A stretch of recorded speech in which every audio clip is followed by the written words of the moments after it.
I don't think I'll ever forget that day, though some days I wish I could. There's a comfort in not knowing, in being blissfully ignorant about the strange things that might be lurking just beyond the tree line. But once you've seen what I've seen, there's no going back. It started innocently enough, as these things always seem to do, with me taking one of the horses out for a routine ride along the trails that wove through the dense woods near my childhood home. Growing up in rural Indiana, surrounded by miles of untamed wilderness, you develop a certain relationship with the land. You trust it, but you also respect it because it's indifferent to your survival. What I didn't realize that day was how utterly indifferent it could be, or how little I knew about what shared those woods with me. The first sign that something was wrong came in the form of a sound. At first it was barely noticeable, just the faintest rustling in the thick blackberry bushes that lined the trails. It could have been anything, I told myself. A deer, a stray dog, maybe even a raccoon, but then it became unmistakable. There was something moving out there, shadowing my every step. I stopped the horse, straining to hear, and for a moment there was silence. My heart pounded as I scanned the underbrush, the brittle leaves crackling under the horse's hooves as she shifted nervously beneath me. I couldn't see anything, just endless layers of bramble and shadow. But the feeling that I was being watched was as sharp and distinct as the autumn air. I tried to convince myself it was nothing. People in this part of the country were used to the woods playing tricks on them. Shadows would shift and stretch in the dappled light, making ordinary things appear sinister. The wind could twist through the trees and mimic human whispers, carrying an eerie cadence that raised the hairs on the back of your neck. But this wasn't the woods playing tricks. Whatever was out there wasn't an illusion. I could feel it, and more than that, the horse could feel it. Animals always know. The mare's ears flicked back and forth, and she let out a low, nervous snort. That's when I saw it, or at least the briefest flash of movement. Something black darting between the trees. The first thing that struck me about the figure was its size. It wasn't just large, it was massive, far bigger than anything I'd ever seen moving through the forest before. At first I thought it was a man, maybe one of the hunters who occasionally ventured out this way. But no hunter could move like that, silently weaving through the dense undergrowth without making a sound. My heart began to race as I spurred the mare forward, desperate to put some distance between myself and whatever was following me. The trail ahead opened up into a sandy clearing, and for a brief moment I thought I was safe. But then I heard it. A heavy, deliberate footfall, far too loud to belong to a human. I froze, craning my neck to look back, and that's when I saw it. Standing at the edge of the clearing, partially obscured by the shadows of the trees, was a creature that defied all logic. It was covered in thick black hair that gleamed dully in the fading sunlight, and its eyes, God, its eyes were unlike anything I'd ever seen. They weren't the eyes of an animal. They were cold, calculating, and filled with a malice so intense it made my stomach turn. It wasn't just looking at me, it was sizing me up, its gaze filled with a predatory hunger that made every instinct in my body scream to run. Before I could fully process what I was seeing, the creature moved.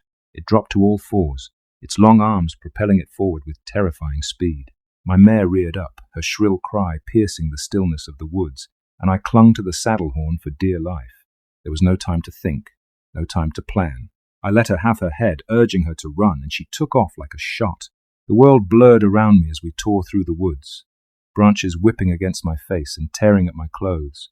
But even as fast as she was, I could hear it behind us, the heavy thud of its footsteps growing louder with each passing second. I don't know how long we ran. Time seemed to stretch and warp in those frantic moments, my fear compressing every second into an eternity. I glanced over my shoulder once, just once, and what I saw nearly made me lose my grip on the reins.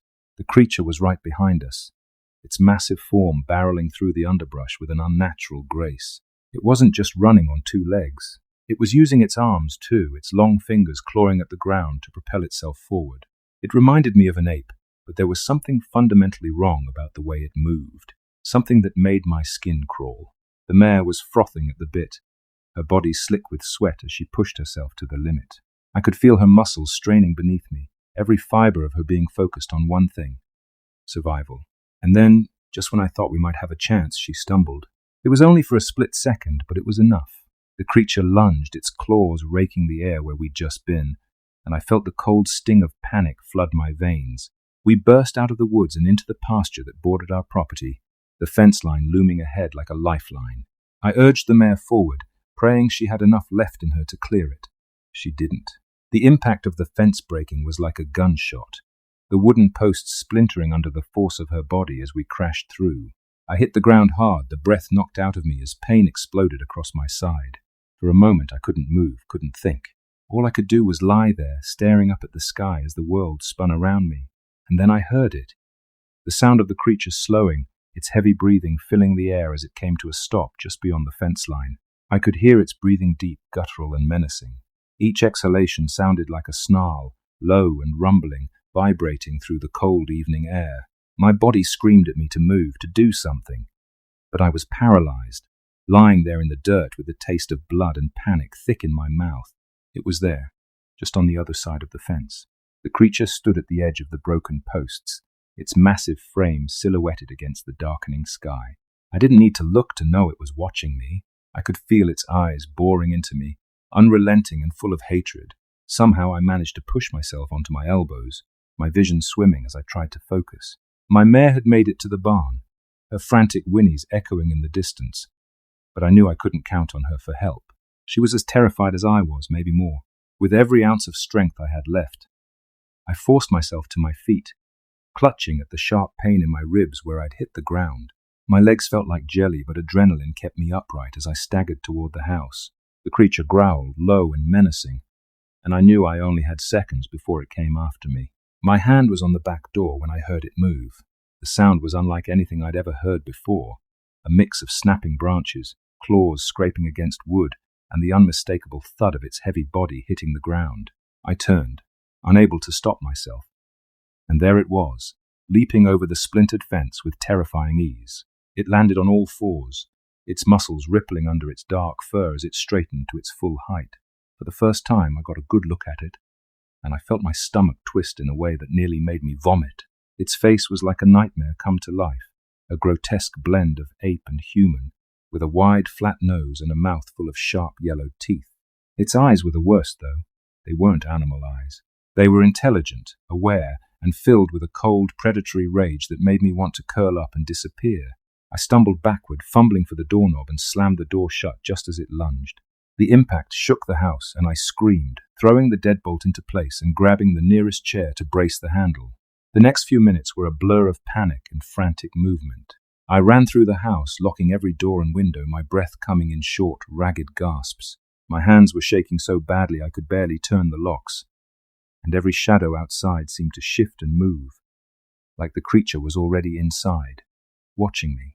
My boys were upstairs, and I shouted for them to stay put, to lock their doors and not come out until I said it was safe. My voice was hoarse, cracked from the force of my fear, but they didn't argue. They knew better. The creature didn't give up.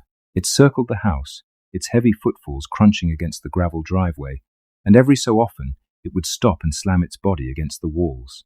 Each impact sent tremors through the house, the sound of splintering wood filling the air like gunfire. My heart felt like it was going to explode. This wasn't like the Sasquatch we'd grown up with. Those things were terrifying, sure, but they were predictable. They didn't tear down fences or attack you outright. They didn't radiate pure malice like this thing did. Whatever it wasn't just a creature. It was something else, something wrong. I grabbed my rifle from the closet, my hands trembling as I loaded it.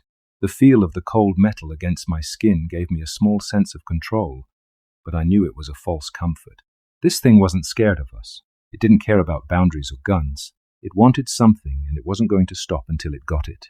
I could hear it outside, raking its claws against the walls, its guttural growls vibrating through the air like a storm building on the horizon. I tried to steady my breathing, to focus, but the fear was too much. It wrapped around me like a vice, squeezing tighter with every second that passed. Hours passed like that. The creature didn't leave, but it didn't break in either. It just stayed out there, circling, waiting, its heavy breathing and low growls a constant reminder that it was still watching. Every so often I'd hear a tapping on the windows, a slow, deliberate sound that sent chills racing down my spine. It wasn't random. It wasn't just testing the glass. It was communicating, letting me know it was still there, that it could come in any time it wanted. I didn't sleep that night. None of us did. The boys stayed locked in their room, whispering to each other in voices I couldn't quite make out, and I sat in the living room, my rifle across my lap, staring at the front door. Every noise, every shadow sent my heart racing, and by the time the first rays of sunlight began to filter through the curtains, I was on the verge of collapse. I'd never been so grateful to see daylight in my life. When I finally opened the door, stepping outside with my rifle held tight against my shoulder, the yard was eerily still. The broken fence, the blood-stained dirt where my dog had been attacked, the deep gouges in the side of the house, it all looked worse in the light. I couldn't shake the feeling that I was being watched, that even though I couldn't see it, the creature was still out there, hiding in the shadows just beyond the tree line. The forest seemed darker than it should have, the towering oaks and thick underbrush closing in like a living, breathing thing. I wanted to run, to pack up my boys and leave, but I knew it wasn't that simple. This was our home, and whatever that thing was, it wasn't going to scare us away. Over the next few days, things only got worse. I set up cameras around the property, hoping to catch a glimpse of the creature, but they never worked. The footage would be blurry, distorted, or just blank, as if the creature could somehow sense them and avoid them entirely. The nights were the hardest. It would return like clockwork, pacing around the house, tapping on the windows and raking its claws against the walls. The boys started sleeping in my room, too scared to stay upstairs on their own, and I couldn't blame them. I didn't feel safe anywhere in the house, not even during the day. The animals were the first to notice the change. The deer that usually grazed in the fields behind the house vanished, their absence creating a deafening silence that only added to the tension. Even the birds stopped singing, their usual morning chorus replaced by an eerie stillness that made the hair on the back of my neck stand up. The only animals that didn't leave were the coyotes, and even they seemed more cautious, slinking through the underbrush with their tails low and their ears flattened. It was like they knew something was out there, something they couldn't fight or escape. The nights grew longer, the darkness deeper, and the sense of dread that hung over the house became almost unbearable. Every shadow seemed to move. Every creak of the floorboards sounded like footsteps, and the constant tapping on the windows felt like a taunt, a reminder that the creature was still out there, waiting. I didn't know how much more we could take. I didn't know what it wanted or why it was targeting us, but I knew one thing for certain. It wasn't going to stop until it got what it wanted. By the second week, my nerves were shot. I wasn't eating, wasn't sleeping, and every sound made my body tense like a coiled spring. The boys could see it too, though I tried to hide it from them. Their once curious chatter about the woods and the creatures they'd grown up hearing about had been replaced by hushed whispers and long, fearful silences. Even in daylight, the house felt oppressive, the weight of what was out there pressing in on us from all sides. On the fifth night after the initial attack, it escalated. The tapping on the windows turned into pounding, heavy, deliberate blows that rattled the glass in its frame and sent vibrations through the floor. I grabbed my rifle, my heart pounding as I rushed toward the living room. The pounding stopped the moment I turned on the porch light, but I knew it hadn't gone far. The air felt wrong, thick and electric, like the world itself was holding its breath. I stood there for what felt like hours, the rifle trembling in my hands, my finger hovering over the trigger. The shadows outside the window seemed to shift and writhe, playing tricks on my mind. Then, from the corner of my eye, I saw it. A figure, tall and hulking, moving just beyond the reach of the porch light. It stopped and turned toward me, its glowing eyes catching the light in a way that made my stomach drop. This wasn't like the Sasquatch I'd seen before. Those creatures had an intelligence behind their eyes, a sense of awareness that was almost human. This thing was different. Its eyes were cold, predatory, and filled with an otherworldly malice that made my blood run cold. I didn't wait for it to make the first move. Raising the rifle, I fired into the darkness, the sharp crack of the shot splitting the silence like a thunderclap. The creature let out a guttural snarl, a sound so deep and menacing it shook the windows.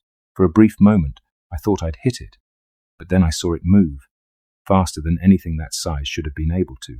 It disappeared into the trees, its growls fading into the distance, and I was left standing there, trembling, with the acrid smell of gunpowder filling the air. The next morning, I decided something had to change. This wasn't just about surviving anymore.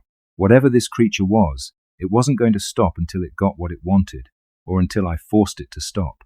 I called my brother, explaining the situation as best I could without sounding completely insane, and he agreed to come out to the property that evening. He brought with him a collection of hunting gear, including a spotlight, trail cameras, and enough firepower to make a small army jealous. We spent the afternoon setting up. Cameras were placed at every corner of the house, their lenses angled to capture as much of the yard as possible. The spotlight was mounted on the porch, its beam powerful enough to cut through the darkest shadows. My brother, ever the pragmatist, sprinkled sulphur along the tree line, a trick he'd learned from an old farmer who swore it kept wild animals at bay. I didn't know if it would work, but at that point, I was willing to try anything. As the sun dipped below the horizon and the woods were swallowed by darkness, we settled in, rifles at the ready, and waited. The air grew colder, the kind of bone-deep chill that made it hard to breathe, and the oppressive silence that followed was almost worse than the pounding and growling had been.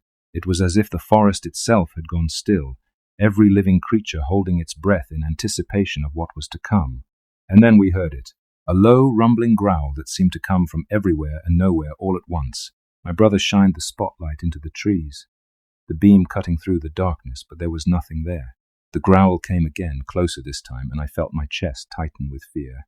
I raised my rifle, scanning the shadows for any sign of movement, but the darkness seemed impenetrable. When the creature finally revealed itself, it was like something out of a nightmare. It stepped into the beam of the spotlight, its massive frame dwarfing the trees around it. Its fur, matted and dark, glistened in the harsh light, and its eyes burned like embers in the night. It stood on two legs, its muscular body rippling with every step, but its head was distinctly canine, with a long snout and a mouth full of razor-sharp teeth. I froze, unable to look away, as it let out a deep guttural snarl that seemed to vibrate through the air. My brother didn't hesitate. He raised his shotgun and fired, the blast echoing through the night, but the creature barely flinched.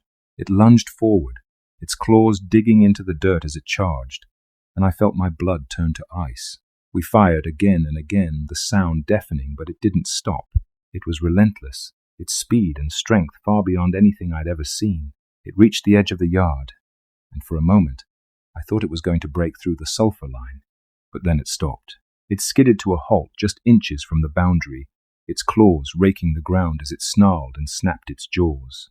I could see the rage in its eyes, the frustration as it paced back and forth, unable or unwilling to cross the line.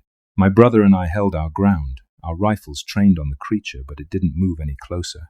It just stood there, its growls filling the air, until finally it turned and disappeared back into the woods. The next morning we walked the perimeter of the property, searching for any sign of the creature, but the only evidence of its presence was the deep gouges in the ground where it had clawed at the sulphur line. The cameras hadn't captured much, just blurry, distorted images of movement. But the sulphur seemed to have worked, at least for now. The creature didn't return that night or the night after, but I knew better than to think it was gone for good.